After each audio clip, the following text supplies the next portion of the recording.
Welcome to Competitive 40k podcast, brought to you by Vanguard Tactics. This is a Warhammer 40k podcast where we analyse the meta and develop strategies to help you become a competitive 40k player. I'm your host, Stephen Box, and it is my mission to raise the standard of the game, both on and off the tabletop. So it's episode number 8, and we have got an epic lineup for you today. We're going to be discussing all things the greater good, and I'm joined by Mark Reed and also Jack Downing. Now, Jack is our resident Tau player and Mark is our resident non-Tau player, so Mark is going to be delivering a fantastic interview with Jack today and really analysing absolutely everything there is to know and squeeze out all those juices about the old fishmen. Now, we've also got a few shout outs to do at this time. So we've had some great results recently from Team Vanguard Tactics. So since our last episode, I had a really good result with the Blood Angels again with an RTT win, scoring another 200 points. I think it was a 48-man RTT, so I had a really good result there, had some good games, and then also Ben Jones has been crushing it as well, and now has just broke into number 9 in the ITC World Ranking with another great result with a 3rd place going undefeated at the Glasshammer RTT over the weekend. And also we had from our mentorship program, Matthew Chin, this is the second one for Matthew now, killing it with the Death Watch, and went to a Warhammer World GT and came second, so absolutely crushing it there. Some really, really great results. So anyway, we're going to jump into this episode now with focusing all about the greater good in regards to Tau, and then we'll follow that up with a better the meta, and we've got a little special today with we're going to be taking on Blood Angels of all armies. I thought I'd go over some ways to beat the Blood Angels. And then also we'll finish that off with some hot fire, quick round questions that I've asked for over on Instagram. So you've got all that to come up in this episode, number 8.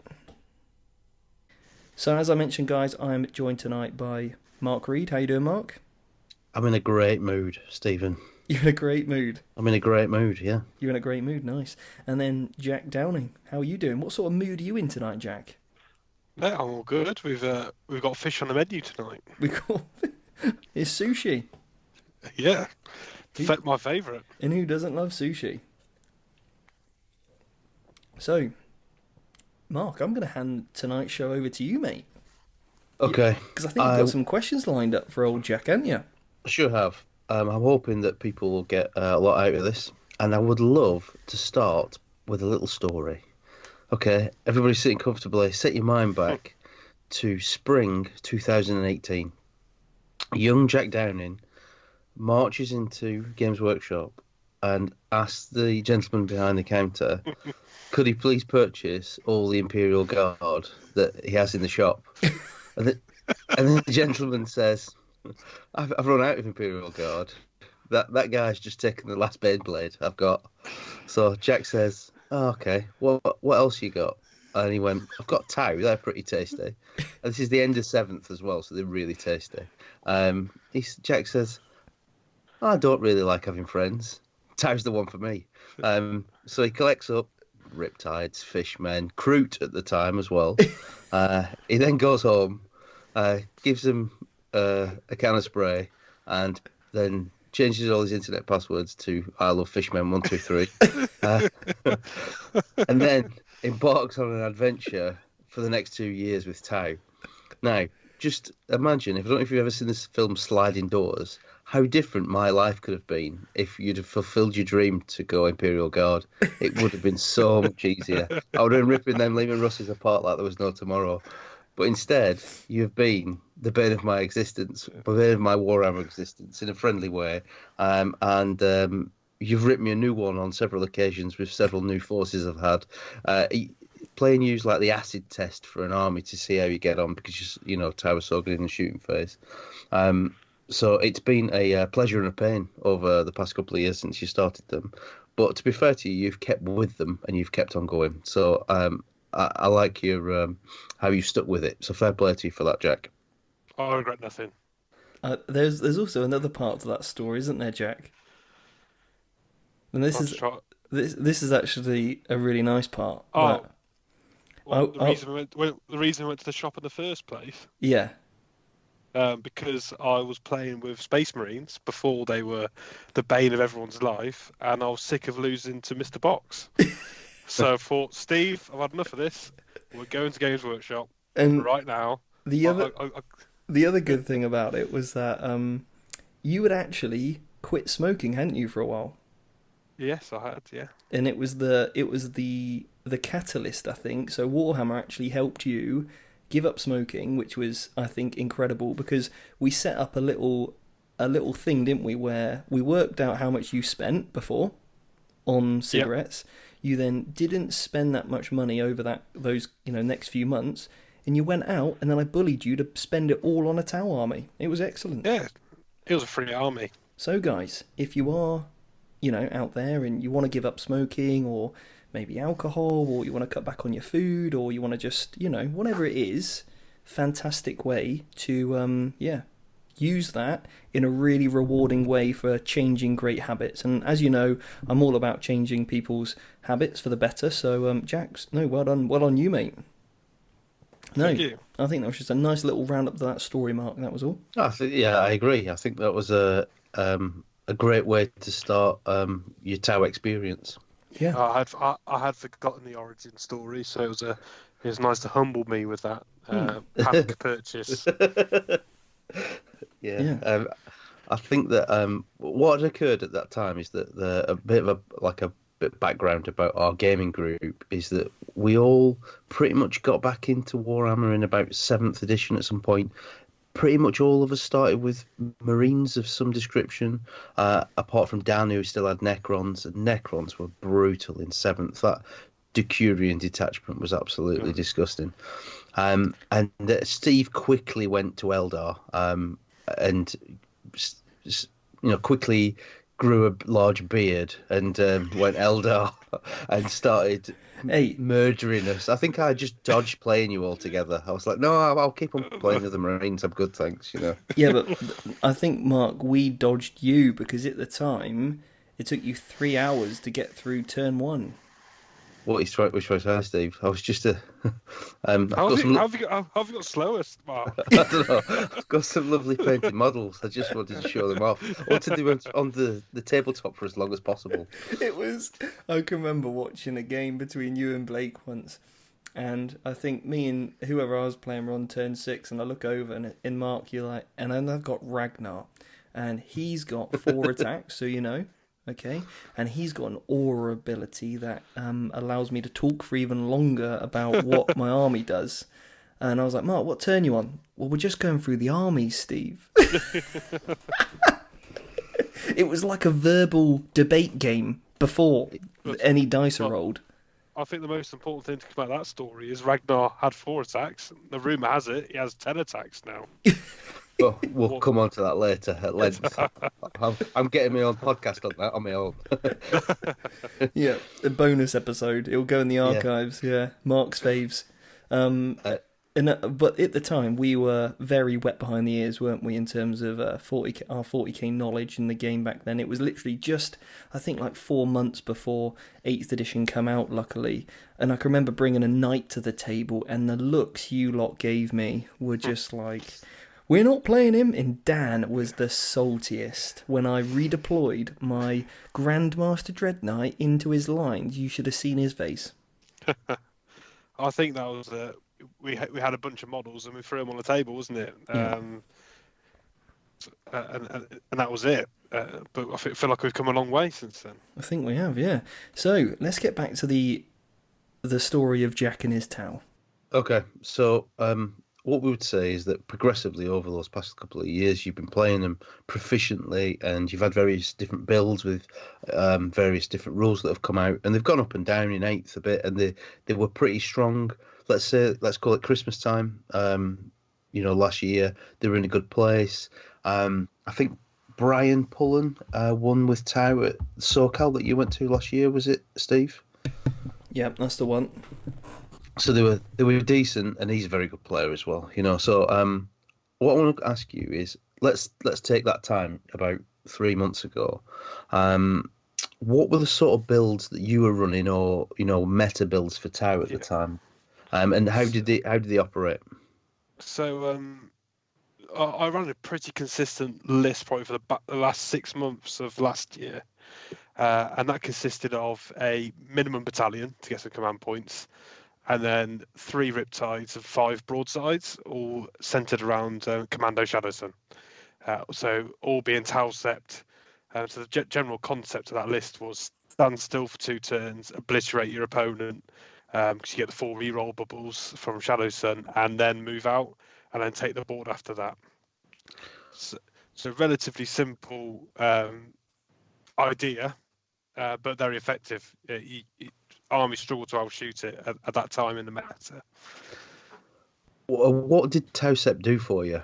So Tau, I take it for the uninitiated, and actually I was quite surprised recently this week actually that we've had some awesome new recruits into the mentorship, and in our Facebook group for the mentorship guys, there was a few guys that are fairly new to playing Warhammer 40k, or have come back to it, that sort of thing. So it might be that some people don't understand the premise of it, and it's basically like a chapter tactic, like a Marine gets, or a craft world buff, if you like, that the different craft worlds get for the Eldar. So Tau get the Septs, don't they? Yes, yeah. And the reason I took Tau Sept, there's 3 reasons. So one, the first reason was to take Shadowsun for a double Kalyon Master of War ability, which was the full rerolls to hit in the shoot phase if you stood still. The second reason was it gave your whole army the ability to overwatch on 5s. And if you know anything about Tau Overwatch, other units can overwatch for other units, so you get overlapping overwatch, so then that'll all be hit on 5+. And then the third reason is their set specific stratagem, which is once you've caused a wound to an enemy unit or a model, you can spend 3 CP to get your entire army +1 to wound. So at the time, there was lots of knights kicking around, so that was an invaluable stratagem, because Tau generally didn't have the best strength 8 and above weaponry, so you drew relying on getting a +1 to wound and then rate of fire, basically. Very nice. So to summarise then, basically you're starting off in a corner of the board of your deployment zone. You've got all the drones, which you can pass wounds off onto as well. And what's the save on a drone? They've got an invulnerable save, haven't they? Yeah, so a shield drone has a 4-up inven, and a 5-up feel no pain. And there's a mechanic called Saviour Protocols. So if someone shoots a battlesuit, which is a riptide or a broadside in this example, on a 2-up, you can pass that shot over to a drone. So say, example, a las cannon hits and wounds your riptide, you roll d6 on a 2+, that'll transfer to a drone. And if it's a shield drone on a 5-up, it can ignore the mortal wound that's transferred across. So there's lots of inbuilt resilience with Tau. Does that work around the drones? Sorry, Jack. Does that work in combat as well? That does work in combat. And what about for things like Smite? Does it work for that? It doesn't work for Psychic. They FAQ'd that. So that's one way of getting around it. So just for the listeners then, talk us through how it actually works. Do you make the saves on the Riptide first? Let's go through the exact process of... Okay. So I'm going to hit you with a las cannon. How does that work? And I've rolled, for argument's sake, 6 damage. Okay? And you're aiming at a battlesuit there, Steve, then you're saying? So yeah, so I'm shooting at a battlesuit. I'm shooting at a Riptide. I've hit a wound. What happens now? And who do I wound on? So you target your las cannon at a Riptide. Yep. So then you roll to hit and wound as normal against that Riptide. So strength 9 on toughness 7, so I roll a 3, wound you. Cool. Yep. Wound. At that point, I'll make a decision if I want to activate Saviour Protocols. So I'll roll d6 on a 2+, that'll then transfer a single mortal wound to a nearby drone within 3 inches. So regardless if I roll 1 damage or 6 damage, it's just 1 mortal wound to a drone, and then on a 5-up you ignore it anyway. Or so you don't even roll damage when you use that Saviour Protocols. Cool, or you can just go, alright, I'll just take a 3+ invulnerable save. Okay, past it. Yeah, exactly. Okay. So cool. So I didn't have that many. I think I only had 18 drones at the time, and that was built around giving me at least 1 turn to take an alpha strike in drones, and then I could put 3-up invulns across the entirety of the Riptides to then keep me resilient for the rest of the game. Yeah, so you're in the corner then, you're starting off, you've got double carry on, which means you're going to carry on for 2 turns. You've got the drones to protect you from shooting in the first turn, so you're going to get no wounds on the Riptide, you hope, No. in that first turn. You're going to get a huge volley of fire in the first turn and the second turn, and then you're going to have done quite a lot of damage to the armies that are in front of you. So that sort of build, what was good matchups for you? You know, what were you if you're at a tournament and somebody said, "I've brought X today," what were you hoping for? Um, any kind of army that wants to shoot. Right. Any army that wants to get into a gunfight, I'm happy for it. This is pre-Space Marines, so I'll have to caveat that again. But Yeah. at that time, any kind of shooting army that wants to go for it, you're happy to take that fight because you've got the resilience to take the hit, and then you've got the damage output to then strike back. And more importantly, the classic, if I can see you, you can see me. So that is that's a good matchup for Tau.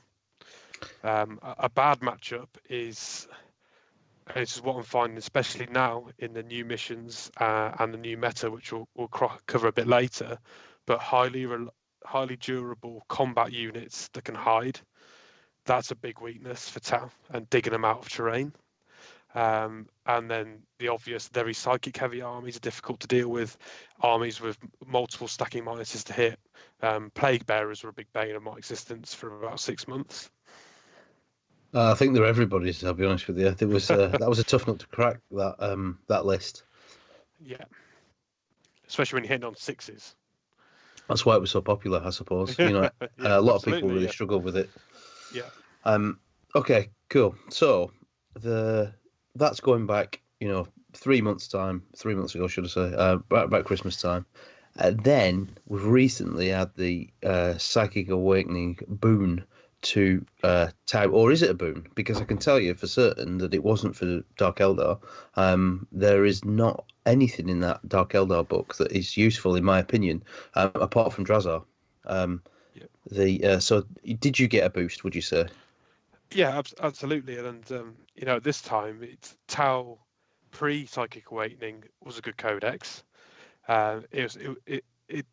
It can compete at the top levels, which is proven by some exceptional players over in the US that did very well and won tournaments with Tau.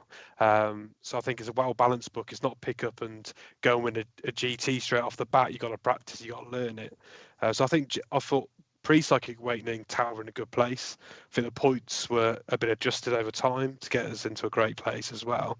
And then what Psychic Awakening's done has provided options in builds. I think is the biggest bonus that I take away from the book. Instead of having to run a Triptide with broadsides or commander spam or whatever you want, whatever flavor you wanted, you have options to make other things work, which I think is great. I think that was the general mission of Games Workshop when they brought these books out. Yeah, so from the Psychic Awakening side of things, you obviously got a new model, didn't you, for Shadow Sun, and with some updated rules, so she got a bit of a boost, didn't she? Yeah, I think we are recording this pre-FAQ of the Greater Good book, so there's some common questions being asked, which I'll give you my opinion on, starting with Shadow Sun that we're talking about her. So her general stat line and the way she operates is very similar to what she was before. They've made some very subtle changes in her war gear and how her drones work.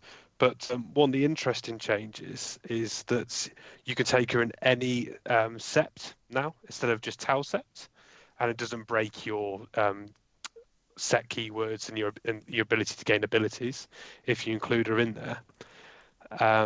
But what I'm interested in, her Genius of Kalyon ability, which allows her to call Kalyon twice, at the moment is, as rules as written, is locked to just Tau sept. What I'm interested to know, was that a intention or an oversight? Because if she can bring that ability with her to a different sept, I'll be very interested to put her in my army again, and to run some of the new custom stuff from the book. And just before we dive into that, can you just describe what the two different things are and why she was so unique before? Okay, well, the Master of War ability. Yeah, what is Master of War? Why do people need to look out for this? So Master of War ability can be used by any commander. Shadowsun's a named commander. And what that allows you to do, at the beginning of your turn, you can declare either a Monka or a Kalyon. So a Kalyon is the ability to re-roll failed hit rolls, if you stay still, and you have the option for which units you're going to put Kalyon on, because that was FAQ'd. So you can move other units if you need them to move, but they obviously won't get the re-rolls. So that's how Kalyon works. And Monka allows you to move and advance, but you can't stationary in terms of firing your weapons. So those are the two Master of War abilities. Shadowsun's unique in that she allows you to either declare Kalyon twice or declare Monka then Kalyon after. Okay, yeah. And now, it basically says, I'm reading her thing here, that she has the Master of War, but you've got a Seed Tau Empire codex for it. Now, there is another thing on her profile which says Genius of Kalyon, whatever. Once per battle, this model can declare Kalyon, even if a Kalyon or Monka has already been declared. They cannot be both declared in the same turn. Now, it doesn't say anything about the sept at that point. It also doesn't say anything about the sept under Supreme Commander, where it says this model can be included in a Tau Empire detachment without preventing other units in the detachment from gaining a sept tenant. Note, however, this does not benefit from any sept tenant unless the sept tenant selected is for that detachment is coordinated fire arcs. Now, is the Master of War then in the codex? Does it say it only affects friendly sept units then? Correct. Right, okay, so that's where the problem is, basically, at the moment. We need an FAQ for Commander Shadowsun. Is it an oversight, or is it still meant to be? Because otherwise, you've got Commander Shadowsun in a detachment that cannot give... Rules is written at the moment, she cannot take or give any Kalyon or Monkas, none of it, to other septs apart from Tau Sept. Rules is written at the moment, correct? Yeah, that's correct. So okay. It's difficult to call on this one if it was an intentional oversight. I have been having thoughts about her. Even if you don't get those abilities, she could be quite interesting to put in because she can infiltrate on the board. So she can start anywhere more than 12 inches from enemy models and the enemy's deployment zone. So there could be play around her, but if they do give her the ability to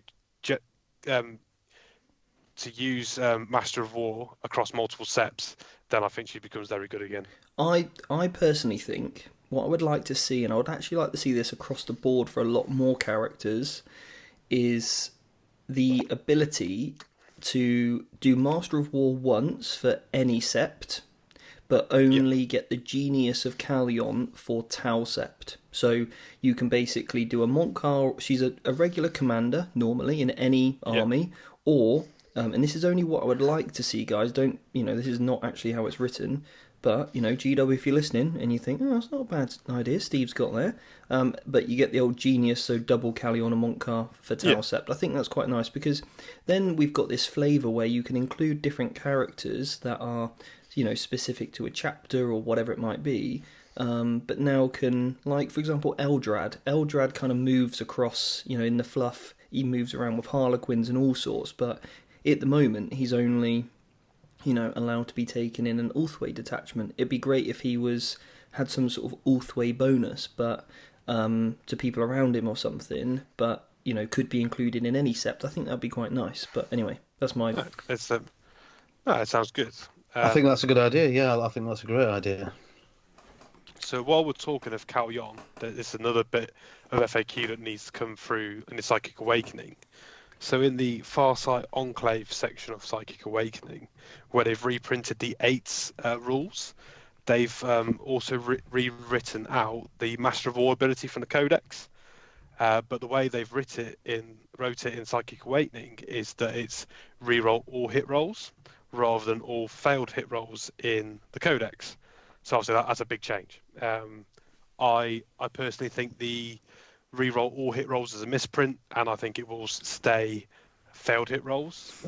The only Codex that's got all hit rolls is Space Marines, really, isn't it? Oh no, and Abaddon.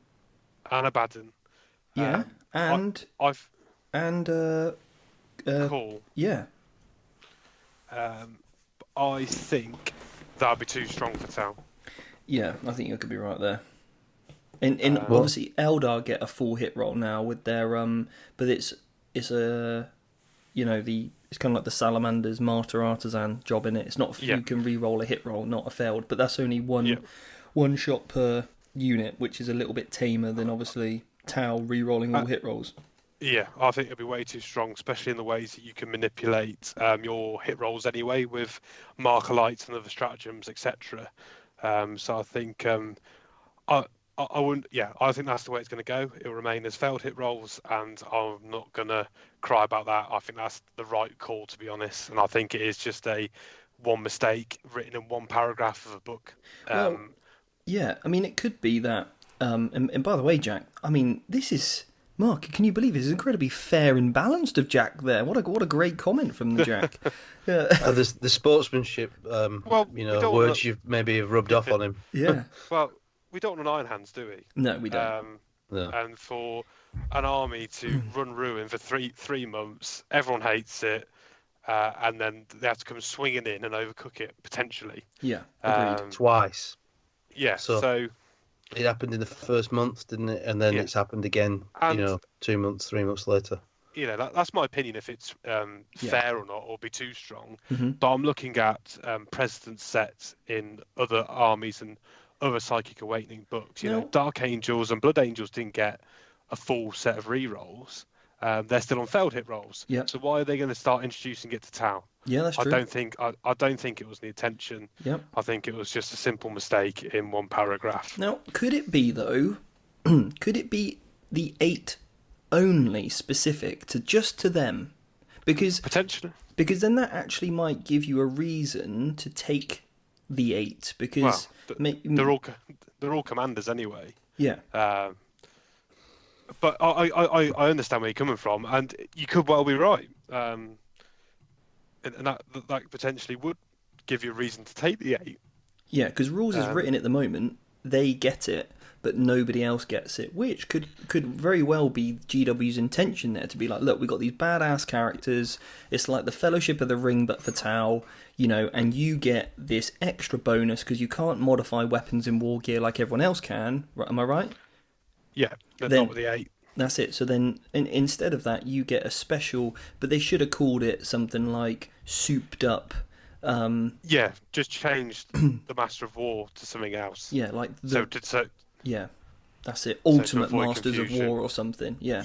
Yeah. No, that would make sense to give it something different. And then go on, Mark.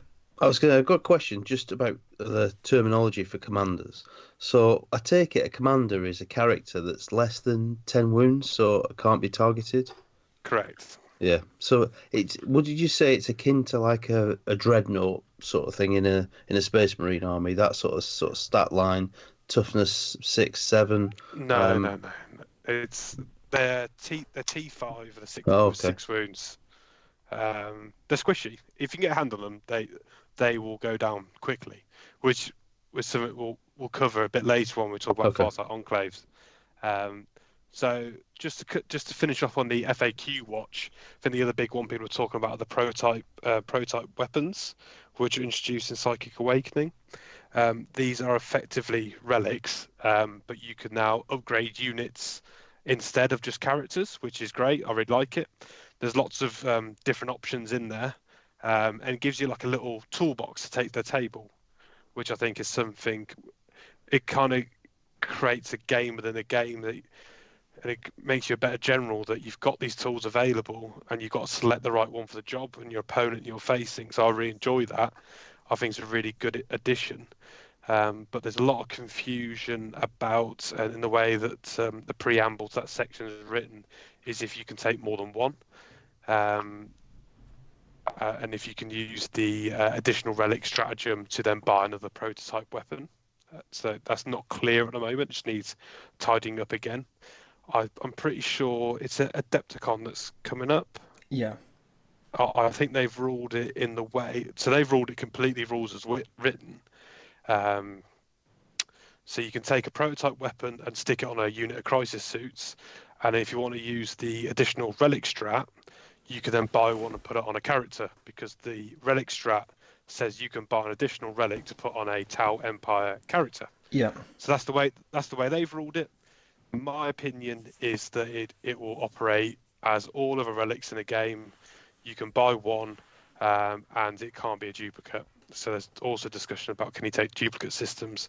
I don't think that was the intention. I think is you can buy one of these, and you can spend the CPs to unlock more, but you can't take the duplicates. And I think that's how I'd like it to work anyway. And I think there's a good chance how that will work. Okay. No, I like that. Just before I forget, so if you're a TO and you're listening to this podcast, these are 3 things that you need to have in your events pack to make it very clear to the people coming to your event, especially if they're playing Tau or playing against Tau. Okay, so there's nothing wrong with, if you're running an event, just to say, look, the following, we're going to rule it this way.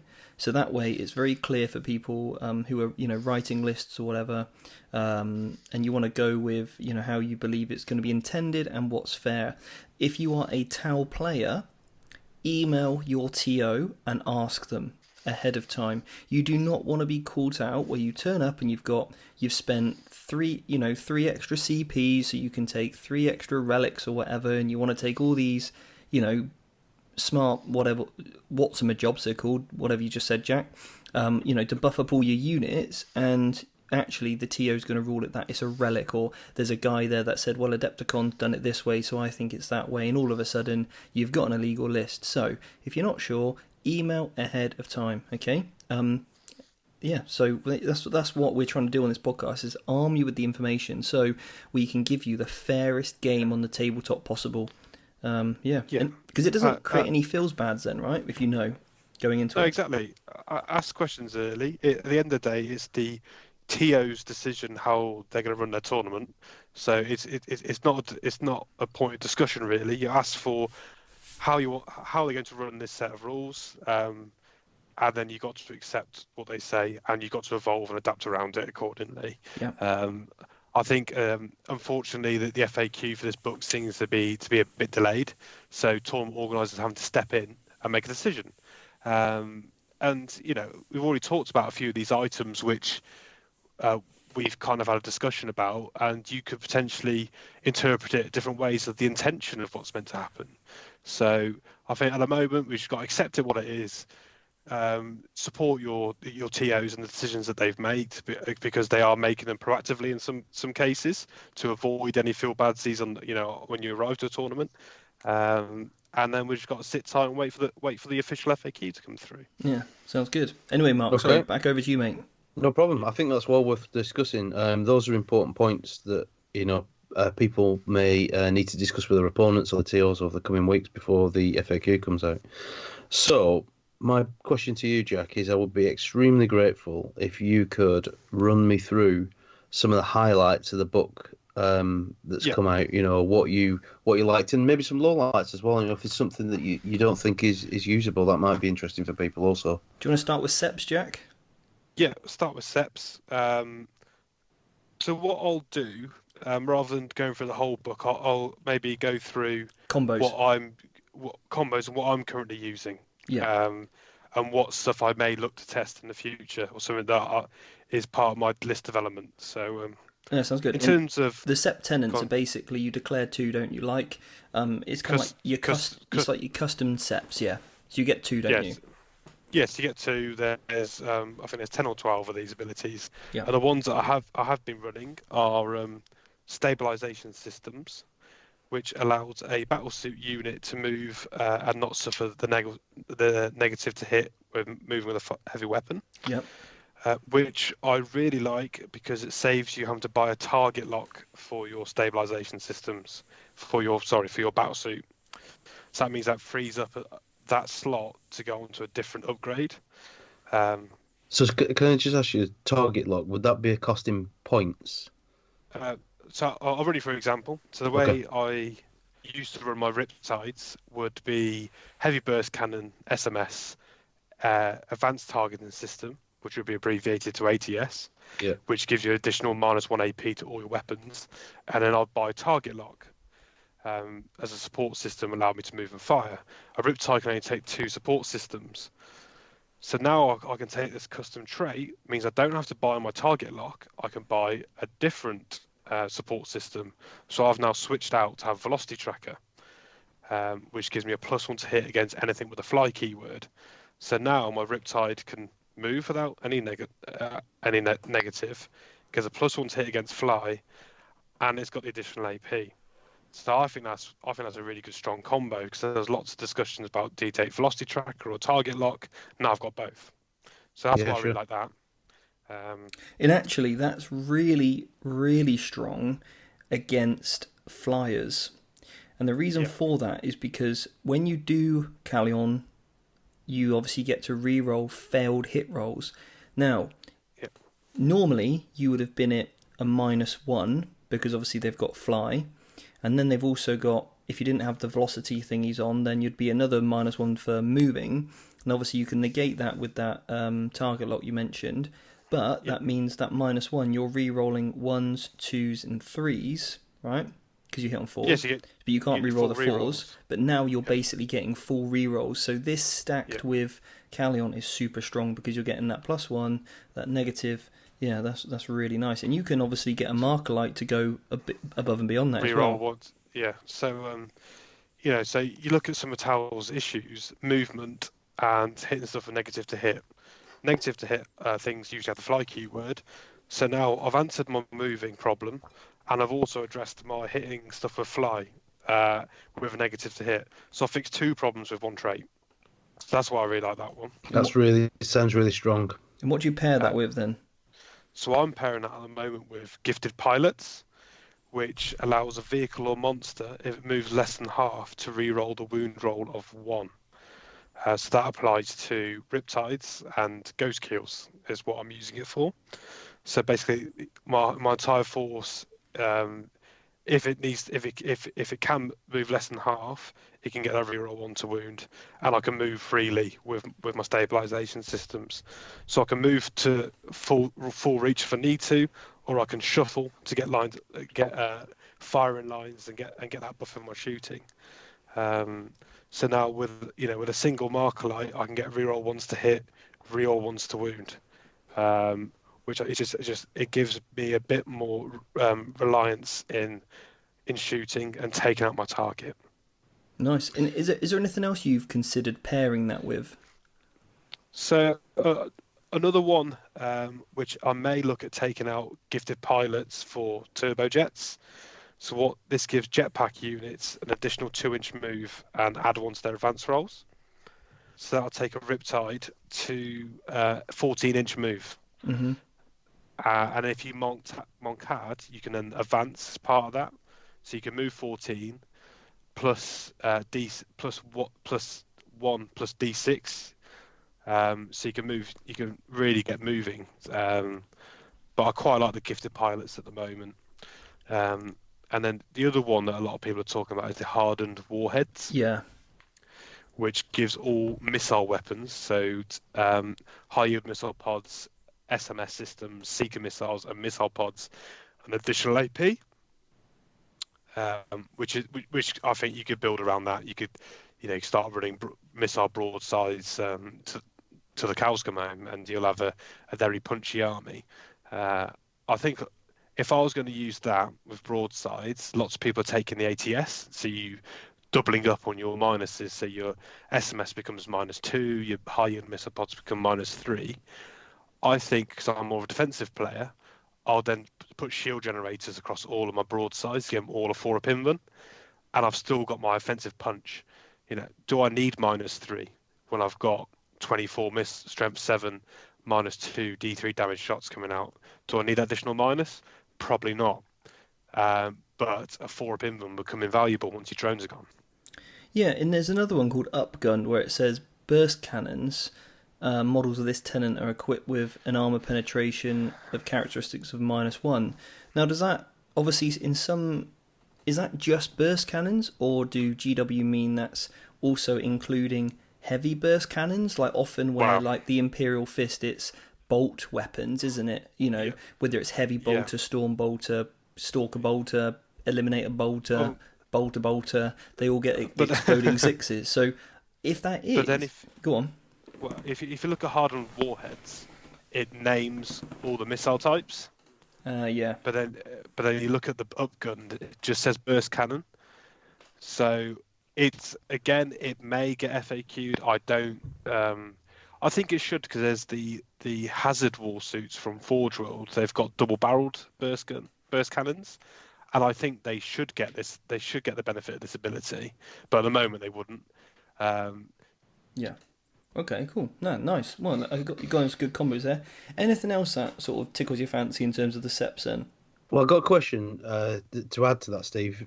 So, is there anything that you think is good that would be for a different build? You know, like, because I've seen there's a guy who plays at one of my local clubs has got like a Tau tank build instead of a battlesuit build.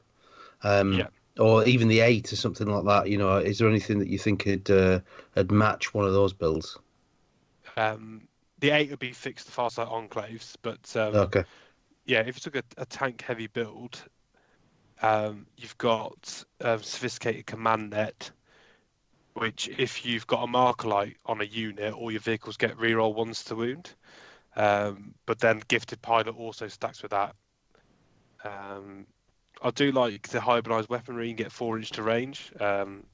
I think that's quite good on, like, say, crisis suits. They've only got 18-inch range. Yeah. So I think there is a potential combo which I may look at with the additional move and the additional range, and then running crisis suits and other smaller suits to run around the board. But I quite like the stabilization systems and gifted pilots at the moment. Jack, what's the move of a drone? 8. So there's one called Advanced Power Cell. So if you're taking an outrider detachment of just 3 units of drones, no, but drones are fixed to sept. Oh, what the shield thingy? Yeah, yes, yeah.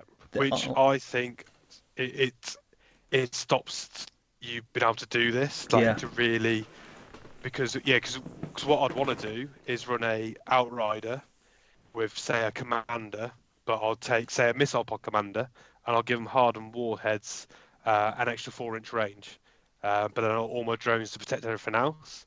So I think it's a subtle way to stop you breaking these mechanics. Oh, nice. Yeah, cool. It's a good job they've thought about that. So just on your Saviour protocols, which is the drone thing that Jack mentioned earlier, it is sept only, guys. So you can't have this protecting a different sept. Okay, cool. Like it. Right, we're going to take a quick break before we come back and cover some of the top stratagems, warlord traits, the 8, and also the Farsight stuff. All right, so we'll be back shortly after the break. Okay, guys, so we're back from the break, and Mark, what are we going to be discussing next? I would be very interested to hear if the book gave you any sexy relics that you can utilise. Well, funny you asked. There is many sexy relics in this book. Excellent. Which I think makes up for the general lackluster ones in the Codex. So thank you, GW. It's previously from the Codex, there was only really 1, maybe 2 relics you'd take. One being the pure time Engram chip, which is the CP farm, which you typically saw everywhere. And the other interesting one was for Tau Sept only. You can give 1 commander jump, shoot, jump. So but other than that, the rest were pretty underwhelming. So now we've been gifted with a range of great weapons selections and a way that we can use them. Okay, talk us through your favourites. Okay, so one key change, much like the Tyrannid adapted physiologies, I think they're called, you can buy these upgrades for a unit or a monster or a vehicle rather than just putting on the character. So I think there's about 10 here. Our concentrates are on a couple that I've used to Okay. to good effect. So one is called Advanced EM Scrambler. So you put this on a ghost keel, and what that means is that no one can deep strike within 12 inches of this model. Which, when you're generally a shooting army, that is so strong that no one can deep strike within 12. And I used this against Stephen and Ben at the Warpstorm event because they both had big alpha units or potential to deep strike. So I bought this relic pre-game to then disencourage them to deep strike. And then in Steve's case, he then put everything on the board. I'm not sure if he would have done that if it wasn't for that purchase. So I think that's a very useful bit of kit to have in your armory. I completely agree, and I think we're starting to see something similar in a lot of forces. I know that a friend of the show, Dan Wright, he had a really nice Gene Stealer cult army, and he was saying that when the Phobos units came in, it killed that army all stone dead for him. You know that which Phobos unit's going to supply the same setup basically, where you can't come down. You can't deep strike within 9 as usual. It's 12. You're outside of 12, aren't you? Yeah. So so no one could charge you from that. So I think that I really like that one. And I had a so I put a ghost kill in my army to have the option to use that, which paired up nicely with my custom traits that I've used as well. So again, some synergies there. Very nice. Another interesting one. I haven't tried this one yet because I don't have a model that can carry a photon grenade, but it's an upgrade to a photon grenade. So I recommend a good person to put this on would be like a Cadre Fireblade, so it's a character. And what this does, it's a range 12 grenade D6, and you roll to hit an Overwatch as you normally would. And if you hit your opponent, they're -1 to hit in combat. But what this relic grenade gives you, it halves the unit's advance and charge rolls. Wow, that's wonderful. It's like the Tanglefoot grenade, I think the Custodes have. Yes, it's very similar how that works. So you could dump a Cadre Fireblade in the middle of your gun line. Everyone can Overwatch within 6.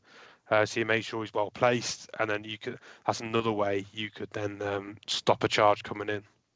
Yeah, and then when they get there, they get -1 to hit as well, which could save you a few dice. Might keep something alive for a bit longer. Absolutely. Yeah. So I think that's quite nice. I'd like I may put a Cadre Fireblade into my list to get that in.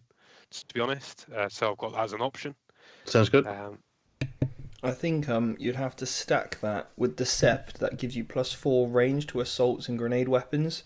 So then you can expand out to 16 inches, because otherwise the 12 inches, especially if he's a few inches back, is quite easy to play around. Yeah, you might not even get to use it. So you'd have to be very careful of his placement, wouldn't you, on your because you want him on your front line, so he can definitely Overwatch within 12. But then you could also, with that ability, you could then stack the Pathfinder Grab Inhibitor drone, which then minuses D3 for any off people's charge distance within 12 of those drones. So you've got lots of ways from those two new prototype systems linked with some of the stuff in the current codex. You'll get many ways to stop people charging in, which is one of Tal's Grey's weaknesses. So I quite like that one. So the next one, cross-linked stabilization jets. This is absolutely massive. So this can be used on a commander, a crisis battlesuit unit, or a unit of crisis bodyguards, and that gives the whole unit or the commander rerolls 1s to hit and wound.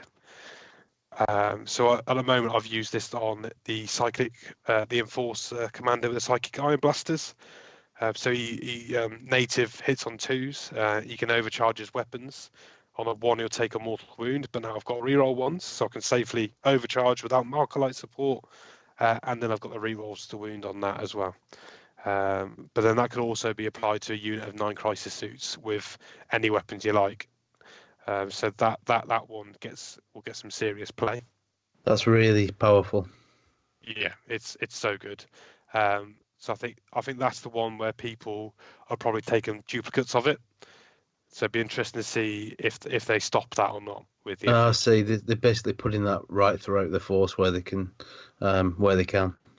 Yeah, so in my current list, I'd happily buy 2 of those and put it both on my Psychic Iron Commanders to get that reliance in there. But regardless, taking one of those is great.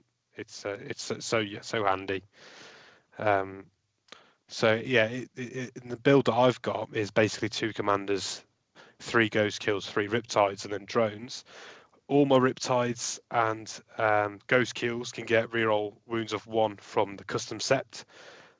And now I can put cross-linked stabilization jets on one of the commanders, so they get reroll wounds of 1 as well. And then I could buy a warlord trait on the other commander. If he's shooting a vehicle or monster, he gets reroll wounds of 1. So I can give effectively my whole army reroll wounds of 1.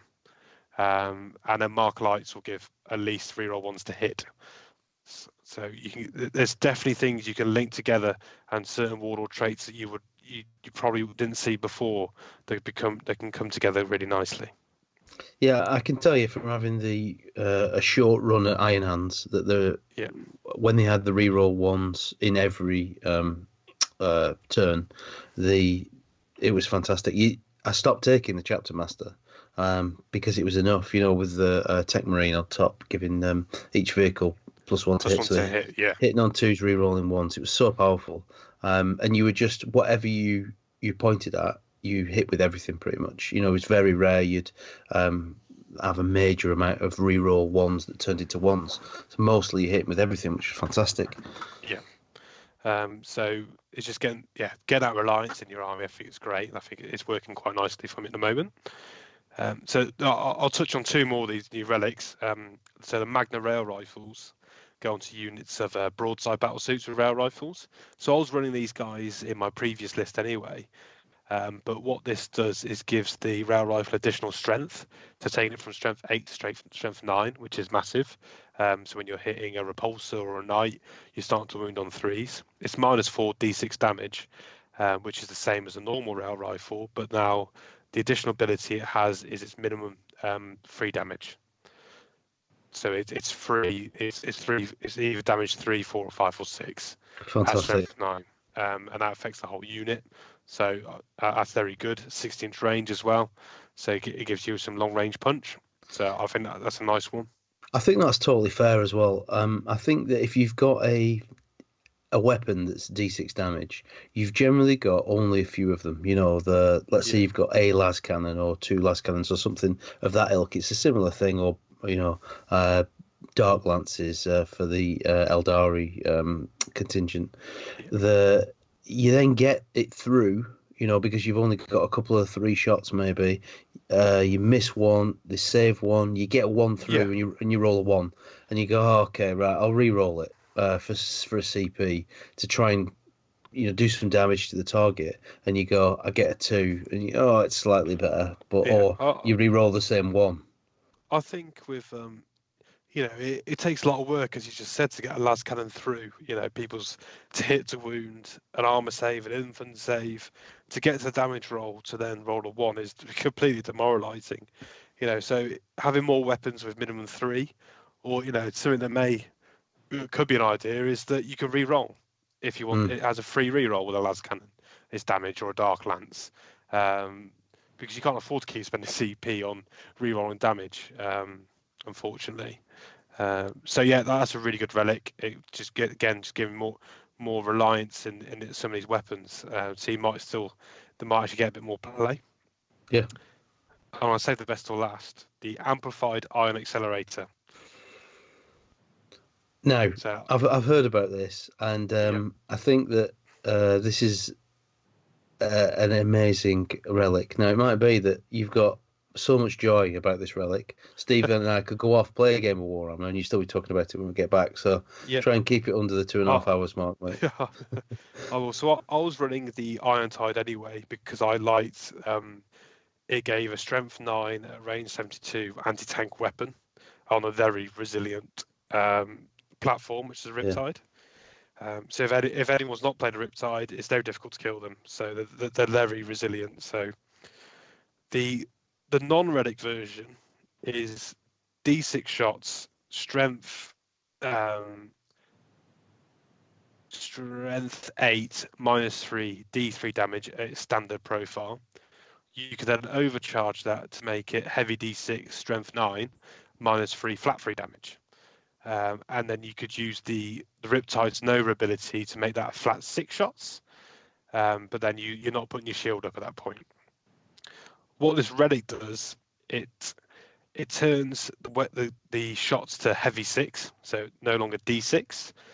The standard profile is strength 8 -4, so you've got additional AP, and it's a flat 3 damage, so instead of D3. So even at a standard profile, it's considerably better. But when you overcharge this gun, it becomes heavy 6, strength 9 -4, 3 plus D3 damage. 36 damage potential output from this gun. Wow. It could one shot a knight. It won't, but it could. It's got the potential there. How many targets can you select with that? Or just one? It's one gun. It's heavy 6. Got you. So yes, the damage output has really increased, which is absolutely incredible. It's such a big threat on a platform that you're going to struggle to kill. Your repulsors, your Lehman Russes, they have to hide from this thing now. It will clip a Russ straight away, as long as you can get like a marker light in there or something, which is great. But then what that also means is you don't have to Nova charge his gun because you're already flat 6, so you can just do a shield. So you don't have to then spend the stratagem previously to get 2 effects from the branch Nova charge to get the shield and get the shots if you needed both.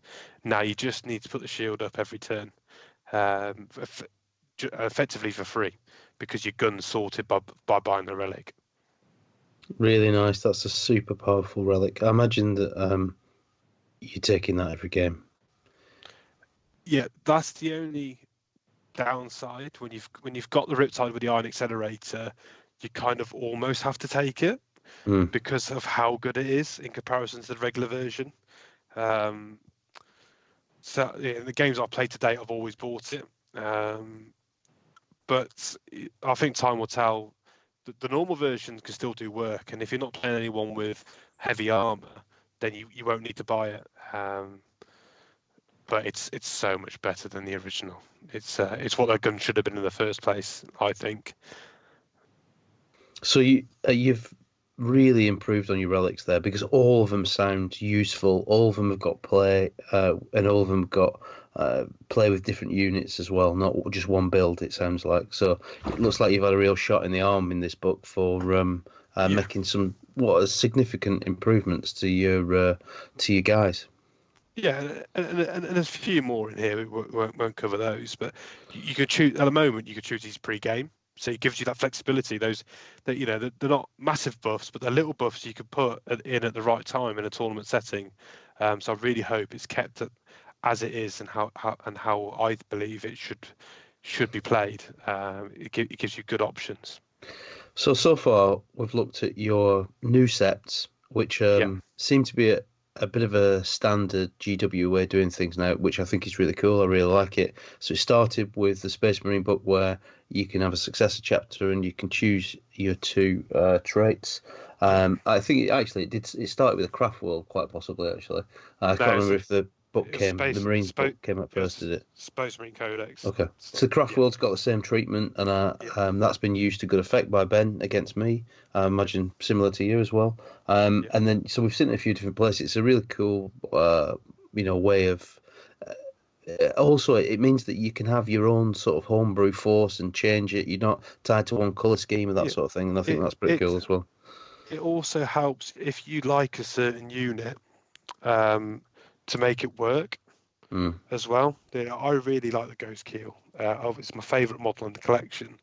But previously, A, because of points, and B, it didn't offer enough. But now, with the way I've built the force, I can make them work to good effect, I believe. And they've had a considerable points reduction along the way.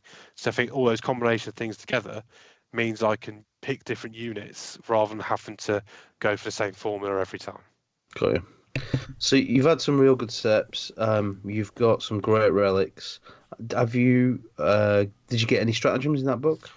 Yeah. So And any good ones as well, I suppose. yeah. So there's 15 stratagems in this book.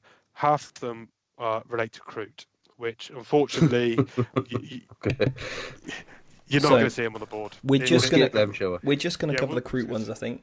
Yeah, Okay. just the Crute ones. Yeah. You've had enough now. That's it now, Jack. Come on, you've had enough good Yeah. stuff. Just the Crute stuff, please. Yeah, there's gonna be an FAQ. It says at least a third of your army has to be Crute to be Battleforged to get your CP. Yeah. Yeah. So there's lots of Crute ones, which are fun. They're fluffy. You won't see them at competitive. So in terms of useful stratagems, I don't see that many coming out of here. Really, I don't think Town need to use many stratagems, in my opinion. My list currently runs 6, and I play games and I have some left. So, but there is some nice ones in here. My favourite is quite simple. Is use a stratagem in your shooting phase. Select one enemy unit until the end of that unit. That enemy model or unit counts as having one additional marker light on it. So what that means in practice is that I can then put a marker light on something that's out of range of my marker lights, or if I need to hide my marker lights still because I don't want to get shot off the board, I've still got this in my locker to play. I think every Tau player's been there when they've say you got 3 marker lights on a unit, you use the stratagem in the codex to get D3 extra, you roll the 1. So you're up to 4 marker lights, then you use a CP to re-roll it to try, and then you roll another 1, so you're stuck on 4 marker lights. In this case now, you can spend another CP to then get up to 5, or you won't need to spend the CP to re-roll the dice. You can get yourself up to 5 more reliably. If somebody hasn't come across Tau or played them, could you just explain what marker lights do for you? Yeah. Okay. So marker lights is a ranged weapon that different units can take, and they give you different abilities depending on the number of marker lights you put on a unit. One marker light means reroll 1s for everyone in the army. 2 marker lights means seeker and destroyer missiles can be fired at the firing models BS. 3 is ignore cover. 4 means you can advance and fire assault weapons and move your heavy weapons with no negative. And then 5 marker lights, which is +1 to hit for all your entire army, and those effects are cumulative. So with marker lights, typically you either want to get 1 or 5. Okay. Obviously, 3 is then useful in certain situations if someone's dug into cover. But generally, how I'm looking for, I either put 1 on multiple units, so I can get reroll 1s across the board, or I'm going to put all my marker lights into 1 key unit to get the 4 buffs into them. If there's something you really want to take down. Yes. Yeah.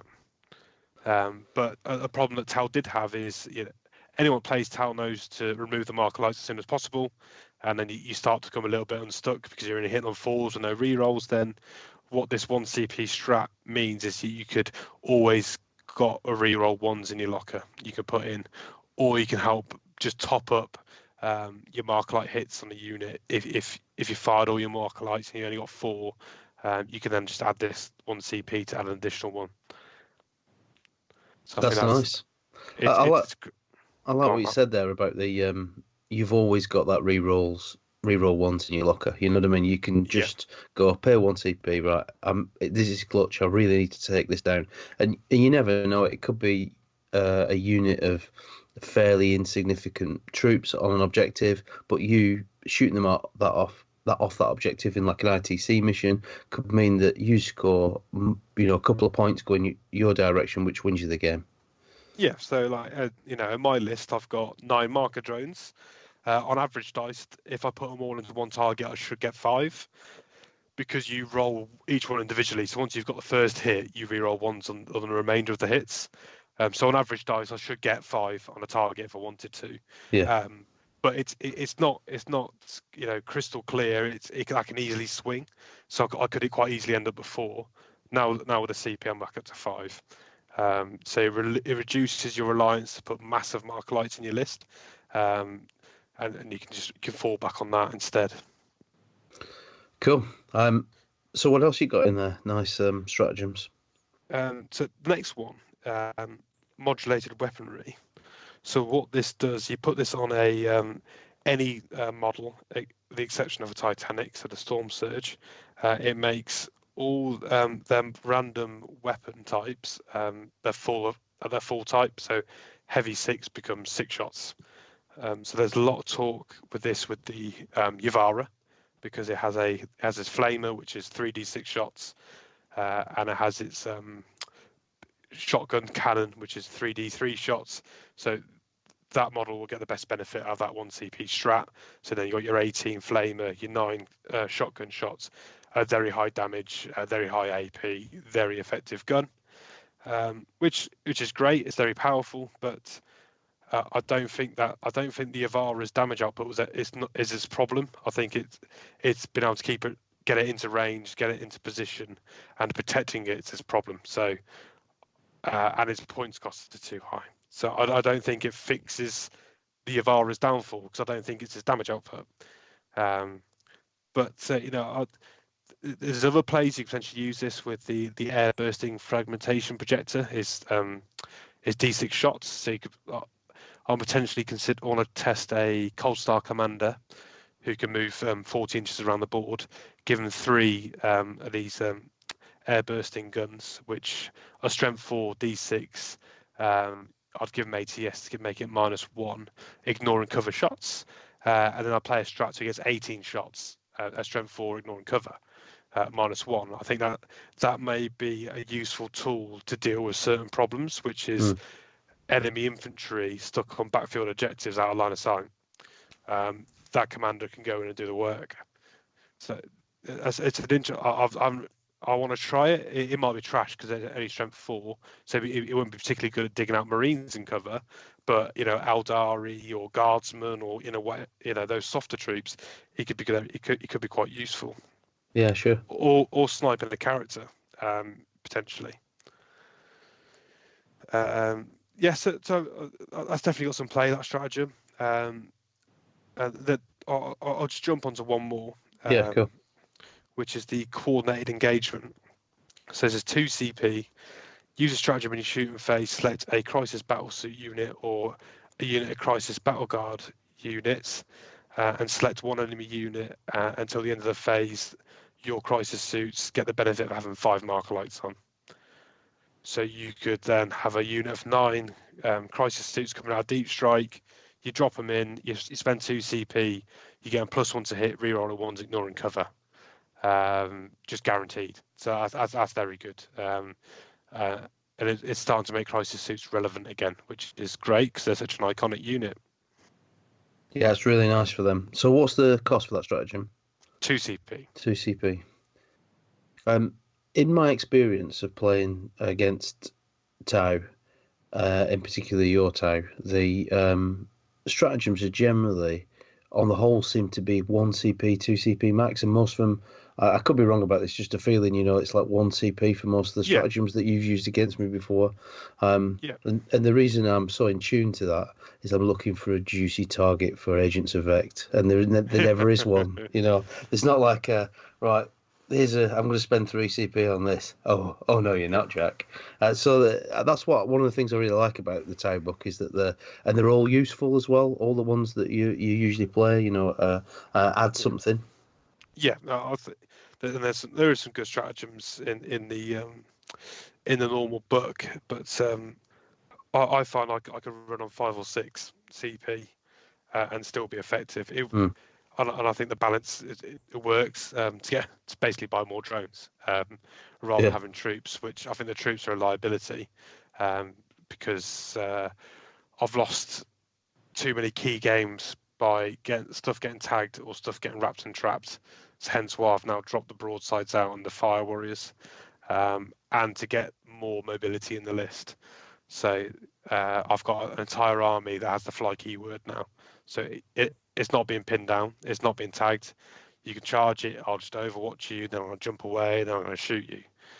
which was a fundamental flaw in my old list. With the evolving meta, is starting to come. I've seen a lot more assault-based armies like Stephen's Blood Angels, Grey Knights coming in, and lots of big bully units jumping in on the centre of the board. Grey Knight Paladins and Centurions and things like that, jumping in the board and hiding. Raven Guard, all the pre-game moves as well. That you get in the Primaris Marines, the infiltrators and the incursors and things like that.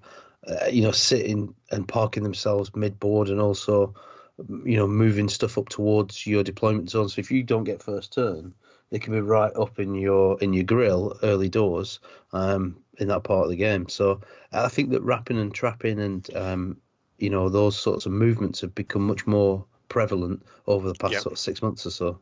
Yes, definitely. So, you have to evolve and go with the meta. So the best way I've done that is ditch anything as a liability in terms of getting wrapped. Because for a Tau player, as soon as something gets wrapped, it's game over because you're not shooting. So it had to be dealt with, and I like the list that I've got now. Cool. So, is there anything else in the book that you want to bring up? Anything else you want to talk about that's worthy? Yeah, there's so that's just general Tau, and they've also brought out like a Farsight Enclave's kind of little supplement as part of Psychic Awakening, which is they're their own Tau sept. So we'll quickly cover them as well, just because they've got some interesting rules as well. Great.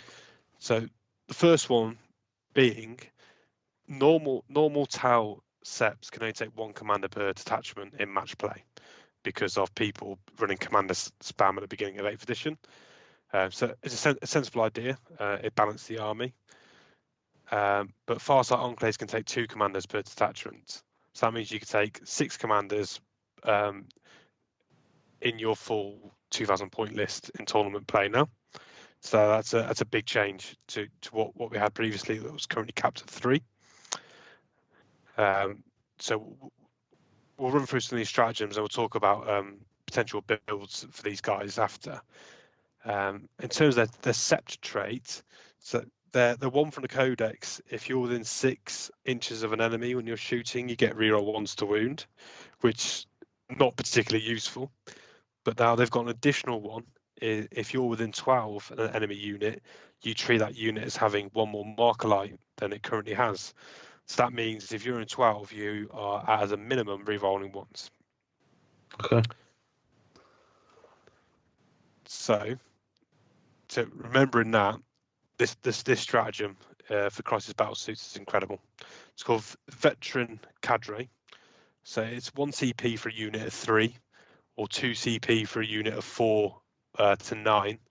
And what that does is improve the ballistic skill to 3+, and then the weapon skill to 4+. Aggressive Tau. It's happening. So I'm going to tell you what's in my Goblin Gaming basket in a minute. Yeah. So for 2 CP, I can get unit 9 crisis suits with ballistic skill 3+, and an improved weapon skill. So if I land them within 12, they're hit on 3s, rerolling 1s. There's a stratagem in the Codex for Farsight Enclaves that you can get +1 to hit when you ride from Deep Strike. So you can make these guys hit on 2s, rerolling 1s. With 9 of these guys equipped with whatever flavour you want them, and I think that's the biggest debate, what's the best loadout.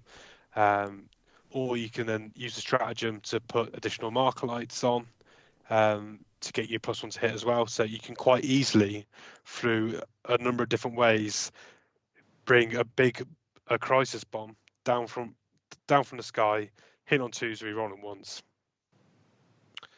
which is incredible. You can only use that stratagem for 1 unit, but you can effectively create 9 commanders. That's amazing. Sounds nasty. Yeah. So there's lots of talk at the moment about crisis bombs and things like that. I don't think, me personally, if I was going to run Farsight Enclaves, I think they're a bit of a glass cannon. They'll drop down, they'll kill whatever they can shoot, but in return you'll lose. The unit will get picked up unless you have a lot of drones around them. Jack, how many drones can a unit of 9 crisis battle suits take? 18. They can take 18, can they? Yeah. So you can drop But then- down with 18 drones. But Shield then drones. think about the points investment you're now creating. Yeah. Yeah. So what does that cost? So like, to do that, do you think? I think it varies a lot on the weapon types, but you're looking at the 9 suits are going to be coming in at about 500 to 700 points, depending on loadout, and then your drones for a full 18 is 180. So you could quite easily create a 600 to 800 point Death Star unit. Is there a limit to how many shield drones you can take? No. No, just as many shield drones as you want. Yeah. Okay, But- so I'm going to go through my Farsight list I've built while you've been talking.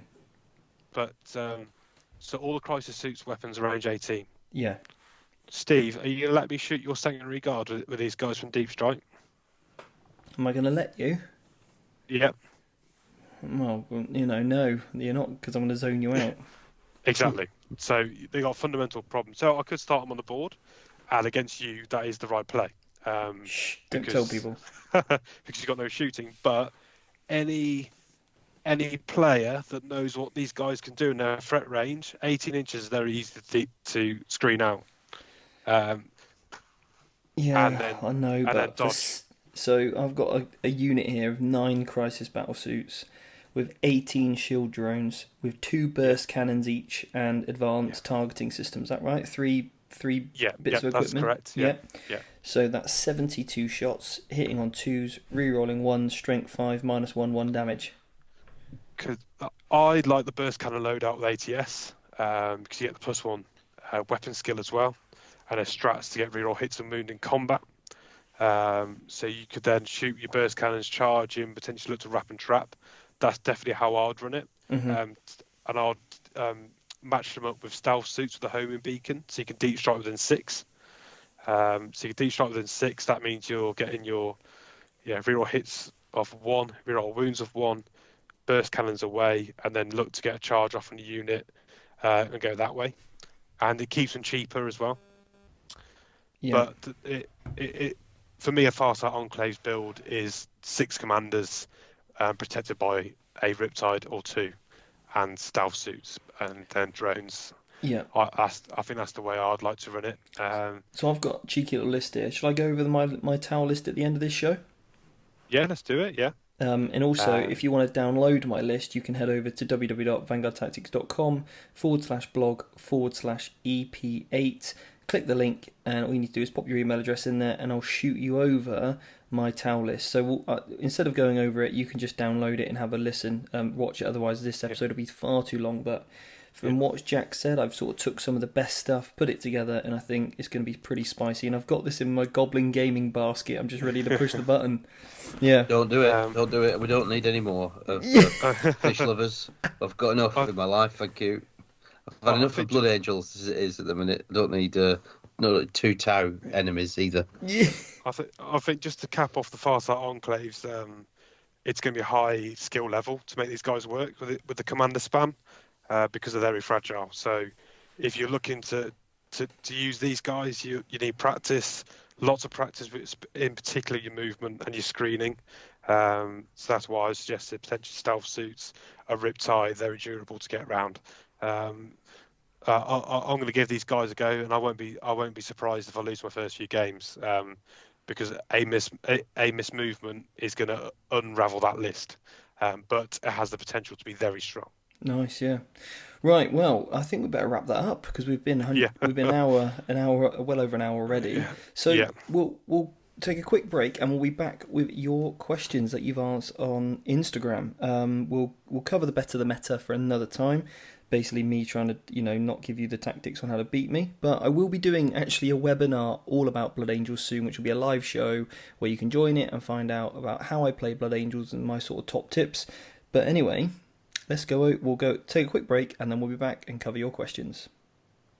Right guys, we're back from the break, and now I asked the question over on Instagram, and if you want to shoot us a message, you just have to find us at the Vanguard Tactics and you can shoot us a message on there with your question. But I asked for some questions and I think I've got about 1 million here, so thanks to everyone that did shoot us a message.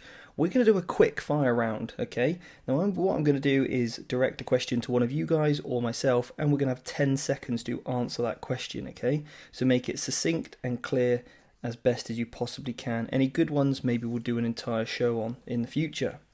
So, Mark, one for you. What advice? Pressure, first up. Oh yeah, no pressure, mate. What advice would you give a player entertaining their first ITC tournament? I would say you need to get to grips with a mission pack. So play some missions, get your friends, put your models on the table at home, go through each of the missions, and then understand the scoring system, and then you're good to go. Or you can head over to our masterclass for free, which will be updated soon. Steve, I was going to ask you to ask me the same question to get me brownie points there. So I'm going to be updating our free masterclass video series over the next couple of weeks. It was going to be this week, but I've got a really super great announcement to show you guys. And do you know what I'm going to tell you? Vanguard Tactics has a studio that we're going to be moving into this week. So I'm a bit delayed on the ITC, but then, yeah, that will be coming up next week. So you can just head over to that. It's on our website. And I go over in 5 lessons everything you need to know. So watch that and you'll be good to go. Right. Here we go. Jack, one for you. Are the new orcs going to be a problem for Blood Angels in this ITC season? No. I think orcs have a fundamental problem getting through 2+ armour, and I think the Sanguinary Guard, with all the defensive stratagems, can withstand the war. I would agree with you there, mate. I would agree. Okay, Jack. Mark, one for you. What have you found is the best way to get new people into the hobby? Playing a fair game. So you're trying to get them to enjoy it. If you take a competitive list to get somebody that's brand new, then they're not going to have much fun if all their models have gone by, turn 1. So you're basically going to say, okay, I'm going to try and take a lesser force. I'm going to show you how to play the game the best I possibly can, and then make it fun. And then so they've maybe got a win as well in the first game as well. It makes people think, yeah, I'd like to have a go at this again. Can you imagine, turning up and somebody absolutely smashes you? That's not much fun, is it? Yeah, yeah. I mean, best of all, ask Joe how he's getting on. For the listeners, Joe is your training partner. For Warhammer 40k, you have a regular couple of games. He's a great guy. You'll have seen him, in the mentorship, possibly on some streamed games, that sort of thing. He does love a bit of Eldari, and we all feel sorry for Joe because you take something horrible every week, and he rarely gets any joy out of a game against you, does he? Oh. I think he's either playing Stephen or he's down the pub drowning his sorrows. I think that's his default position. Yeah. Apparently, he sits in the corner of the shower when he goes home. Anyway, we'll have to get Joe on at some point in the future. Okay, I'm going to take this question, and the question is how to overperform with an underwhelming lower tier army. So my advice is, number 1, practice. Absolutely nail that army. You need to know every single one of your matchups inside out. You need to know exactly what you can do at every point of the game, and also build an extremely skew list. Okay, and what I mean by that is a list that is completely out there in terms of what is very anti-meta. So I've recently just written a list for Mark for Space Wolves. How many Wolfen do we have in that list, Mark? 30.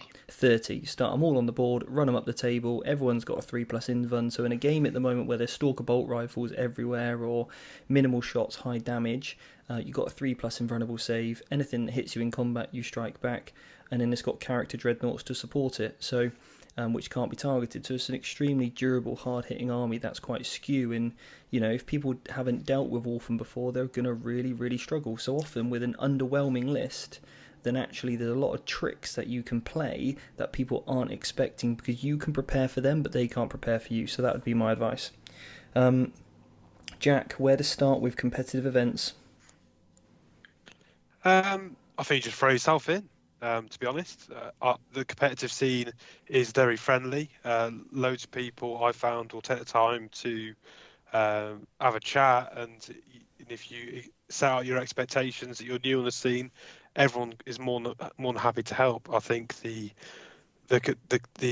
competitiveness is there, but the sportsmanship is also spectacular as well.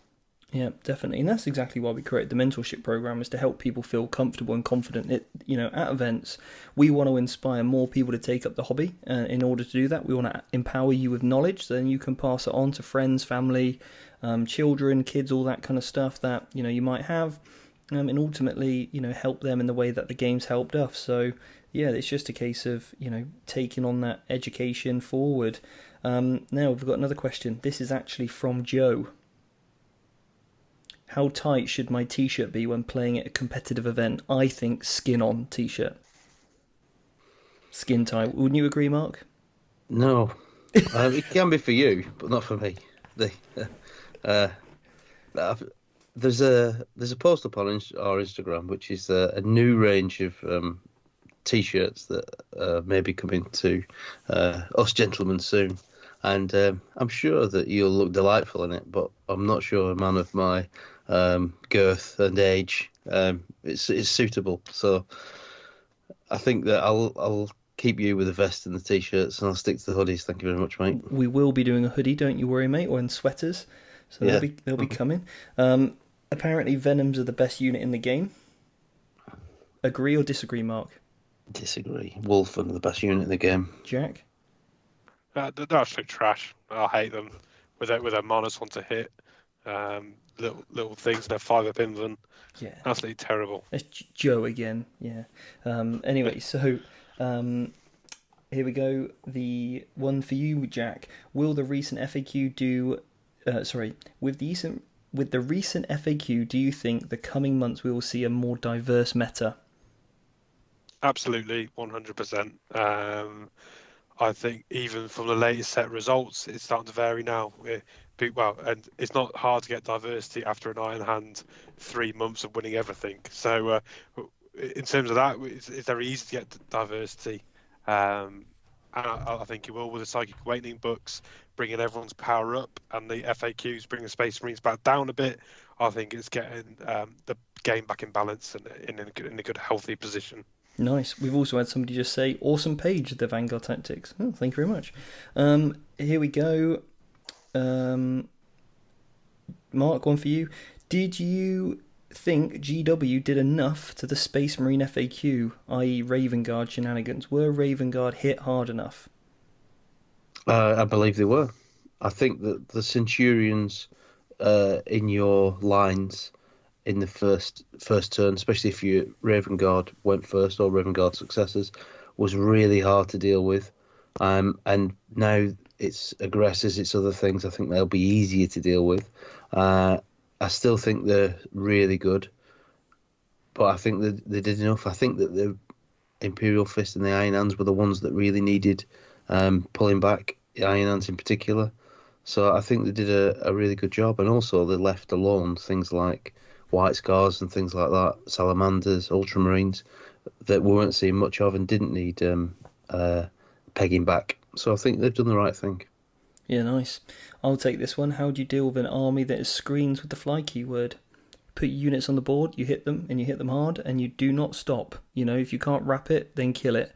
And just make sure that you are constantly using your pile-in and consolidations to ensure that you do get a wrap on anything that is that doesn't have the fly keyword. So there's plenty of ways around it. Eldar Mech, and I did a really good interview on the Art of War podcast. That'll be coming out soon. I talk about this matchup as well, so you can check that out. So yeah, but don't be afraid of just not wrapping and trapping. It's a good tactic, but not in every situation. And also, as I always say, just because you can do something doesn't mean you should do it. Right, Jack, how to make World Eaters competitive? Oof, 60 Khorne Berserkers charging up the board. Just 60? 120? My chaos knowledge is not the best, but I think again I'll have to apologise. I think again with that, you go complete your skew. 120 Khorne Berserkers on the board, throw them up there. They won't be able to kill that many that quickly. Yeah, it's just a massive block of Khorne berserkers with characters behind. Yeah. Someone's got to make it in, surely. Yeah, take the old warp time in there, a little detachment of Araman and friends, just get... Because you can, although Khorne can't take Psykers, other Chaos units can, you can just double move them. I think it's got some options there. Yeah. Mark, favourite Primarch? Lehman Russ. Yeah, nice. Jack? God, I don't know more fluff. The Raven Guard boy, what's his name? Go on. That one. Dave. Dave. That's good. Bob Space Marine. Jack's lore knowledge is up there with chaos knowledge. Yeah, it's as good as my painting. That's what that is. Right. Okay. Let's give you another question then, Jack. Favorite Chaos God. Yeah, Khorne. Do you remember the other three? Nurgle, Slanesh, and Tzeentch. Excellent. Great knowledge. Stick that in your pipe and smoke it. Do you know what? New segment of the podcast coming soon. Quizzing Jack on the law. 40k lore. Quizzing Jack. I want to take a week off work and do some research in readiness. Yeah. Who's your favourite craft world? Oh, Elfie McWood Elf. That's the one, yeah. Okay, right, we've got loads of questions about Grey Knights, so I'll tell you what, next episode is going to be Grey Knights. Or we might cover my newfound love, which is the Sisters of Battle. Because we're building 2 new armies at the moment. 1, Sisters of Battle. 2, Grey Knights. So there'll be 2 apt episodes, I think, coming up. Anyway, so guys, thanks so much for coming on. It's been a pleasure. Thanks, Jack, for going through all the stuff with the Psychic Awakening. It's been eye-opening. There's some more pain coming my way following that book, so look forward to that.